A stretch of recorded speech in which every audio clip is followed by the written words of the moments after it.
शिवसेना उद्धव बाळासाहेब ठाकरे पक्षाच्या उपनेत्या सुषमा अंधारे आपल्यासोबत जोडल्या गेलेल्या आहेत। सुषमाताई, मवियात पुन्हा एकदा भूकंप होणार असल्याची चर्चा आहे। जयंत पाटील दादांच्या राष्ट्रवादीत जाणार असल्याची चर्चा या निमित्तानं पुन्हा एकदा जोर धरतीये। नाही, मला काही याच्यात फार तथ्य असं वाटत नाही। त्याचं कारण जयंतरावजींच्या संदर्भाने गेल्या 3-4 वर्षात ही चर्चा अनेक वेळा अनेक ठिकाणी केली गेली।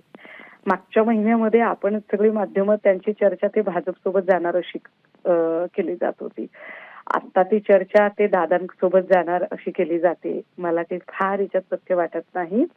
एकतर दोनही नेत्यांनी अनेक वर्ष एकत्र काम केलेलं आहे। दुसरं, राज्यातल्या राष्ट्रवादी काँग्रेसच्या सर्वोच्च स्थानी सध्या जयंतराव आहेत आणि हे सगळं बघता मला असं वाटतं की एका पक्षाने दुसऱ्या पक्षाशी, एका प्रबळ पक्षाने दुसऱ्या एका सत्ताधारी प्रबळ पक्षाच्या नेत्याशी जर काही महत्त्वाच्या राज्यातल्या मुद्द्यांच्या संदर्भात किंवा पश्चिम महाराष्ट्रातले काही मुद्दे असू शकतात, त्या मुद्द्यांच्या संदर्भात जर काही बोलणं असेल किंवा पश्चिम महाराष्ट्रामध्ये धरणाच्या पाण्याच्या संदर्भाने फार मध्ये पाटील साहेबांनी काम केलेलं होतं, तर तेही असू शकतं। त्याची कारणं काय असतील मला माहित नाही, मात्र ते लगेचच कुठेतरी शिफ्ट होतील असं मला नक्कीच वाटत नाही।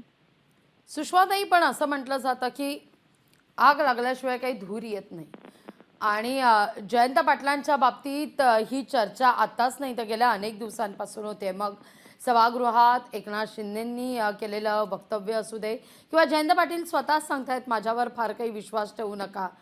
आता मात्र दोघांमध्ये चर्चा, काल लॉबीत सुद्धा तटकरे आणि जयंत पाटील यांच्यात चर्चा झाल्याचं पाहिलेलं आहे आपण। जयंतराव अशा गुगल्या टाकण्यामध्ये फार प्रवीण आहेत। ते अशा गुगल्या सातत्याने टाकत राहतात। राहिला प्रश्न आग लागल्याशिवाय, धूर निघाल्याशिवाय आग लागत नाही वगैरे हे जे काही आहे, तर मला वाटतंय माध्यमं गेली 3-4 वर्ष जयंतरावांच्या संदर्भाने सातत्याने धूर काढत आहेत। असं चिमण्यांमधून तो बकाबका धूर बाहेर निघतोय, पण आग लागल्याची काही कुठे अजूनही बातमी आलेली नाही आणि तो धूर आहे तो त्या सगळ्या बातम्या धुरामध्ये विरून जातील असा विश्वास आहे। अगदी धन्यवाद सुषमाताई, आमच्याशी संवाद साधला त्याबद्दल। लोकशाही मराठी ऐका, पहा, जागरूक रहा।